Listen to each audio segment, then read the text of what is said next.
A farewell to Friends. Our Dateline special continues. It looked like a sixth-floor walk-up, but it was really just 2 steps off the studio floor. Monica's apartment started as number 5 and one day turned to 20. Just some of the many secrets known to the army of people backstage at Friends. They gave the characters style, some funky bachelor pads, and some very trendy threads.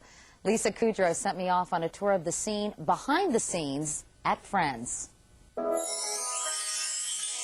So here we are, Lisa. Yes. Where it all began, where it will all soon end. This is where we do our group huddle, by the way. You do? Yeah.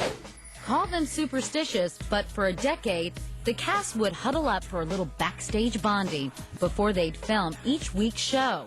No crew or cameras allowed. What do you say in your group huddle, or is it top secret? Like, It's you the top woman? secret. No. It's a great show, and it's going to be good, and it's just a moment to connect with each of us, and we each have a moment, and then we go out. And then you put your hands on top of each other No, and go, woo! No, the guys have an extra something. I don't know what it is. Not tickling. I'm doing like a tickle. Mine, but it's not. If you like, Yeah, no, they don't. I don't know. Like, yeah. I guess it's like, I don't know. I think you're going to take me to wardrobe. Yeah, I'll take you to wardrobe. Okay.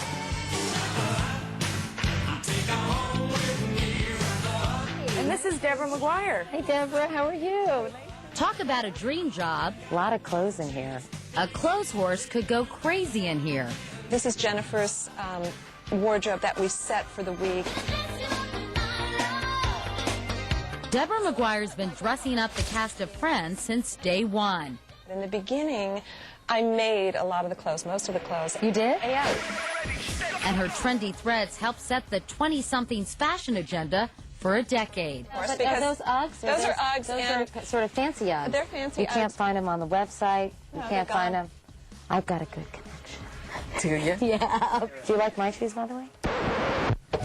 On my next stop, I took those 5 flights of steps like they were nothing. Why did you make this apartment on the 5th floor after all? It's Hi, amazing how are who you meet in the stairwell. Welcome to our house in New York. And our you're apartment. John? I'm John Schaffner, production designer. Nice to see you, John. John Schaffner modeled Monica's apartment after his own when he lived in New York, so it was old hat when the studio gave him a shoestring budget.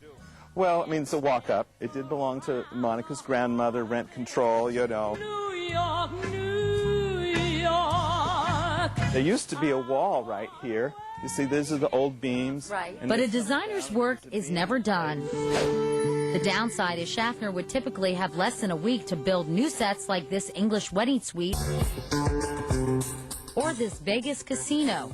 The upside is he gets a peek at the script before anyone else, even the one for that coveted final episode. I'm in a situation You know now how where the show's going to end? there's going to be a beautiful view out of one of the windows in a hotel room. Woo! How exciting. Come on. But once the sets are built, someone's got to decorate them. Lots of tchotchkes. Lots of tchotchkes. Enter Greg Grande, set decorator extraordinaire, the guy who kept Joey comfy, Oh, yeah, that's the stuff. made Monica meticulous, Look at this pottery barn. and in one episode, made Phoebe flip. Oh my God, this is where you got all our stuff? Pottery barn, oh my God! For all 236 episodes, Grande's job was to fill every frame, even this one. That actually was a mistake. It was a picture frame, and found it at a craft fair, and that broke. So I told my crew, why don't you try it on the people? And it became, you know, a whole thing. But perhaps the best job belongs to this guy, and he's aptly named the best boy. This is Paul Swain.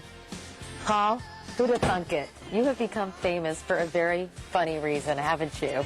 Well, I don't know if I've actually received fame over it, but Well, your work has become famous. yeah, Let's put it that way. It definitely gets noticed. Swain's in charge of this playful prop, Joey's Magnadoodle. We have a camera right over here. It's looking straight down the pike, and generally you carry the people in the door, and there it is. You guys! So it would, therefore, it would always get coverage. Hi, Chandler. Hey. He's made sure there's been a different doodle every week. And believe it or not, Friends fanatics actually notice.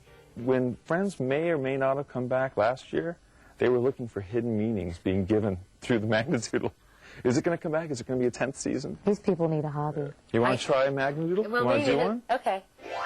I don't know. I don't know what to do. Do Matt Lauer, a bust of Matt.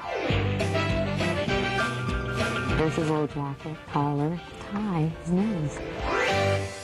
I'm going to pay for that.